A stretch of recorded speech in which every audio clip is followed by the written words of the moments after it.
முதல் கேள்வி, என் வாழ்க்கை கேள்விக்குறியா இருக்கும்போது எப்படி போய் இயேசுவை சொல்ல முடியும்? ரெண்டாவது கேள்வி, வாழ்க்கை ஃபுல்ஃபில் ஆயிடுச்சு, வாழ்க்கை நல்லபடியாக சமாதானமாக போக ஆரம்பிச்சிருச்சு, சந்தோஷமாக இருக்கேன், எந்த குறையும் இல்லை, நல்லா இருக்கேன். ஆனால் அப்போஸ்தலர் நடவடிக்கைகளில் நடந்த மாதிரி இப்போ நடக்கிறையே, இதுதான் கேள்வி.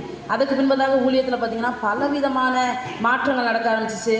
ஒரு டியூஷன் சென்டர் ஒன்று ஆரம்பித்தோம். அந்த டியூஷன் சென்டரில் பார்த்தீங்கன்னா கிட்டத்தட்ட ஒரு 200, எங்களோட ஊழியத்தின் பாதையை இப்போ தான் நான் ஸ்டார்ட் பண்ணுறேன். கிட்டத்தட்ட 200, 250, 300 பிள்ளைங்களுக்கு மேலே நாங்கள் இயேசு நல்லவர் என்பதை பிள்ளைகளுக்கு விதைத்திருக்கிறோம். இயேசு நல்லவர் என்கிறதை பிள்ளைகளுக்கு நாங்கள் விதைத்திருக்கிறோம். நீ தண்ணீர் மேல் ஆகாரத்தை போட்டு நீண்ட நாட்கள் பின்பதாக அதை காண்பாய்னா, இந்த வந்து உட்காந்துருக்கான் பாருங்க, ட்ரம்ஸ் வச்சுட்டு. இவன் கிட்டத்தட்ட 5வது தான் படிக்கிறான். ஆனால் எங்களோடு கூட பயணம் செய்கிறான், எங்களோடு கூட ட்ராவல் பண்ணுறான்.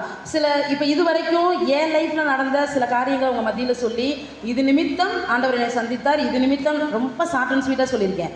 இது நிமித்தம் கர்த்தர் என்னை சந்தித்தார், இது நிமித்தம் என்னை வாழ வைத்துக் கொண்டு இன்னைக்கு காலையில் வரைக்கும் அவர் என்னோடு கூட பேசி கொண்டிருக்கிறார். இந்த செகண்ட் வரைக்கும் அவர் என்னோடு பேசி கொண்டிருக்கிறார்.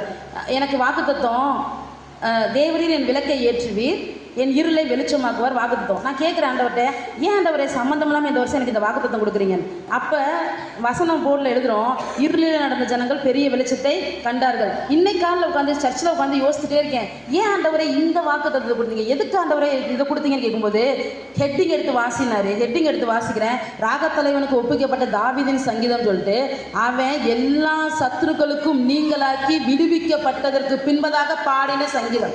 அப்போ அவர் சொல்கிறாரு, உன் வாழ்க்கை இருக்கிற எல்லா விதமான சத்துருக்களும் முடிந்தாயிற்று. கரங்களை தட்டி, உன் வாழ்க்கையில் இருக்கிற எல்லா சத்துருக்களும் முடிந்தாயிற்று.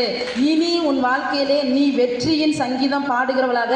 ஏன்னா உன் வாழ்க்கையில் அவர் விளக்கேற்றுகிறார், உன் வாழ்க்கையிலே இருளை அவர் வெளிச்சமாக்குகிறார். எங்கள் வாழ்க்கையில் இருளை வெளிச்சமாக்குனார்னா, எங்கள் பிள்ளைகளாகிய உங்களுடைய வாழ்க்கையிலும் அவர் இருளை வெளிச்சமாக்குகிறவராய் இருக்கிறார்.